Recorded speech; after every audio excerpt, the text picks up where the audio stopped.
مسلمان وہ ہوتا ہے جس کا یہ یقین ہوتا ہے، جس کا یہ ایمان ہوتا ہے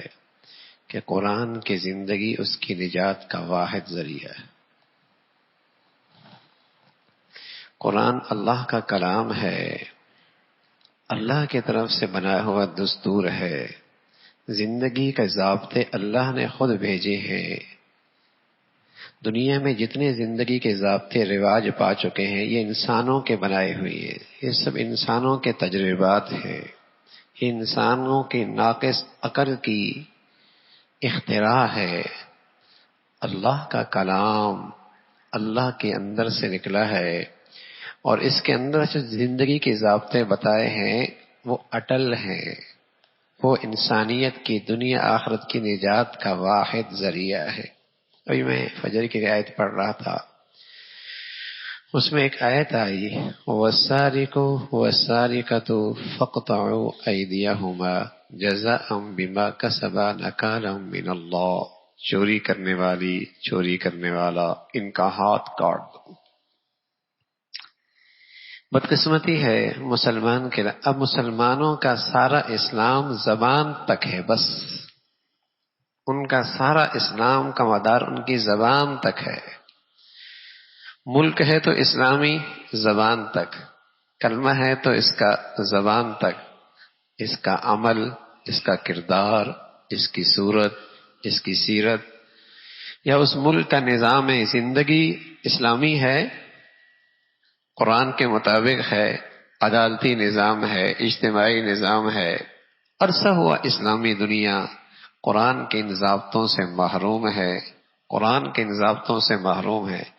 کہتا بھی ہے قرآن سچی کتاب ہے، یہ بھی کہتے ہیں قرآن اللہ کا کتاب ہے، اللہ کی کتاب ہے، یہ بھی کہتے ہیں یہ ضابطے اللہ کے بنائے ہوئے ہیں، یہ بھی کہتے ہیں کہ اسے انسان کی دنیا آخرت کی فلاح ہے، لیکن یہ ضابطے ہیں کہاں؟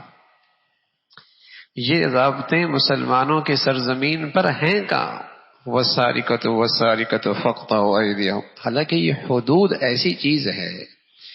کہ اللہ کے پیغمبر کے لیے بھی گنجائش نہیں ہے کسی پر حد جاری ہو جائے اور پھر اس کو معاف کر دے،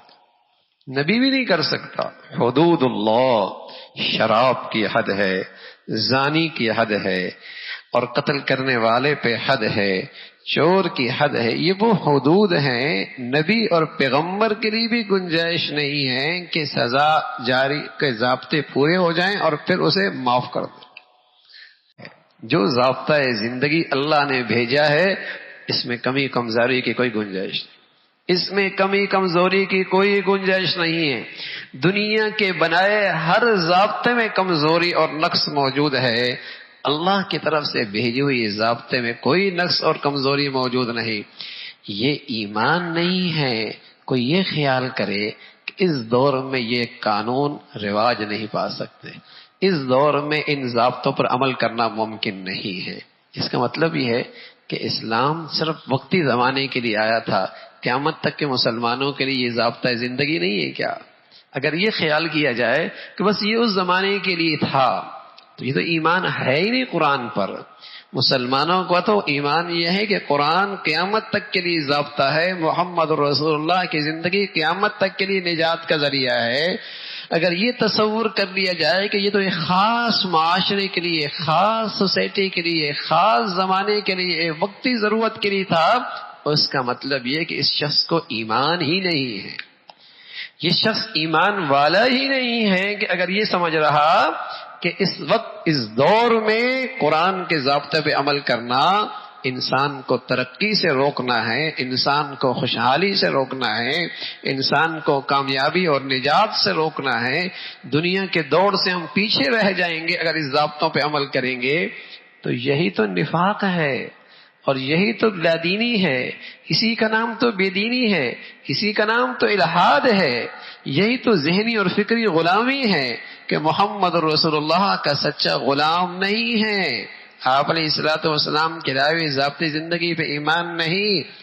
سوچ اور فکر کے لحاظ سے یہ اب بھی غلام